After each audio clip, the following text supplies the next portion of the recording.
may isang mayamang negosyante na gustong subukin kung may halaga pa ba ang katapatan sa mundong puno ng tukso. Isang araw, sinadya niyang maghulog ng malaking halaga ng pera sa harap ng isang pulubi sa kalsada. Halos 50,000 dolyar ang laman ng bungkos ng salapi na dahan-dahang nahulog sa lupa. Kasama niya ang kanyang anak na nakamasid sa nangyayari. "Sigurado akong hindi na ibabalik ng pulubing yon ang pera," sabi ng anak. "Pulubi iyon, Dad. Hindi niya palalampasin ang pagkakataong iyon." Ngunit nanatiling kalmado ang ama. "Kung ganoon, tumaya tayo," sabi niya. "Kapag ibinalik niya ang pera, magiging mas mataas pa ang posisyon niya kaysa sa iyo sa kumpanya."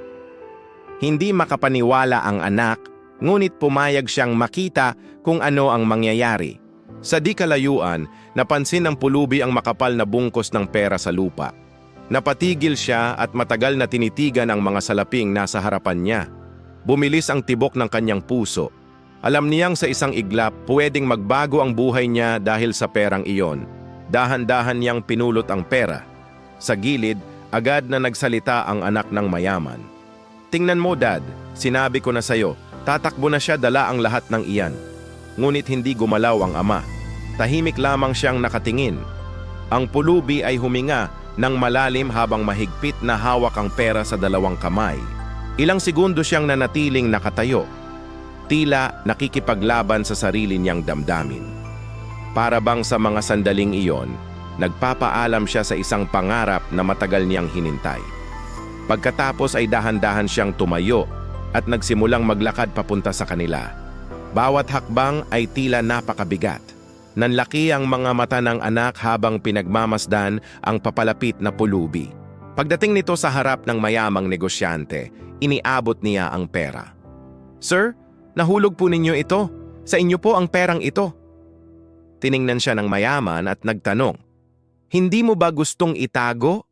Sandaling natahimik ang lalaki bago sumagot. "Gusto ko po. Higit pa sa kahit ano. Pero hindi ito sa akin. At hindi ko kayang turuan ang anak ko na mabuhay sa maling paraan."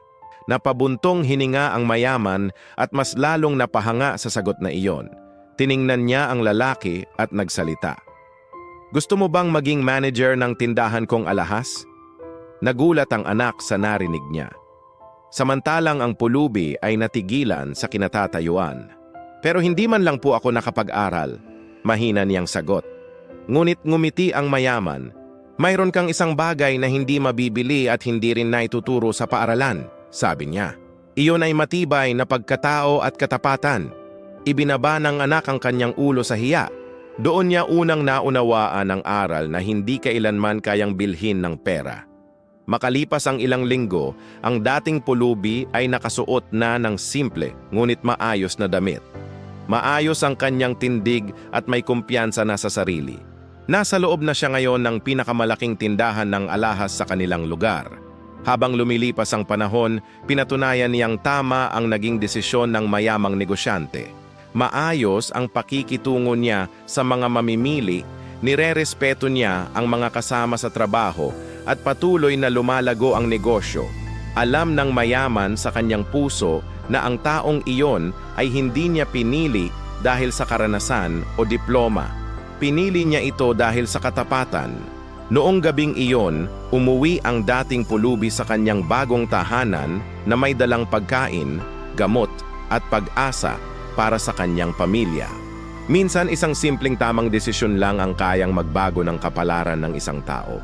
Dahil ang katapatan ay may gantimpalang hindi kayang pantayan ng anumang halaga ng pera, ang tunay na tagumpay sa buhay ay hindi nasusukat sa dami ng pera o sa taas ng posisyon. Mas mahalaga pa rin ang pagkatao, katapatan at integridad ng isang tao. Maaaring may mga pagkakataon na parang napakadaling piliin ang maling paraan, lalo na kung ito ay magdadala ng mabilis na pakinabang. Ngunit ang taong marunong magpigil sa tukso at pinipiling gawin ang tama kahit walang nakakakita, siya ang tunay na mayaman sa paningin ng Diyos. Sa kwentong ito, ipinakita na ang katapatan ay hindi lamang simpleng ugali. Ito ay isang matibay na pundasyon ng pagkatao. Ang taong tapat ay maaaring magsimula sa kahirapan, maaaring walang diploma, maaaring walang koneksyon sa mundo.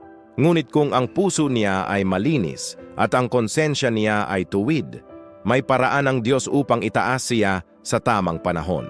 Maraming tao ang naniniwala na ang tagumpay ay bunga lamang ng talino, diskarte o pagkakataon. Ngunit ang mas malalim na katotohanan ay ito: ang Diyos ay tumitingin sa puso ng tao. Kapag nakita niya ang isang taong marunong gumawa ng tama kahit mahirap, siya mismo ang nagbubukas ng mga pintuan na hindi kayang buksan ng tao. Ang katapatan ay parang binhi.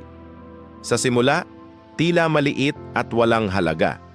Ngunit kapag itinanim ito sa buhay ng isang tao at patuloy niyang pinangangalagaan sa pamamagitan ng tamang gawa, darating ang panahon na ito ay magiging malaking bunga ng pagpapala. Kaya kung may pagkakataon sa buhay na kailangan mong pumili sa pagitan ng tama at mali, piliin mo pa rin ang tama kahit mahirap. Maaaring hindi agad makita ang gantimpala, ngunit tandaan na walang kabutihang gawa ang nalilimutan ng Diyos. Sa tamang panahon, ibabalik niya ito ng higit pa sa inaasahan mo. Lucas 16:10.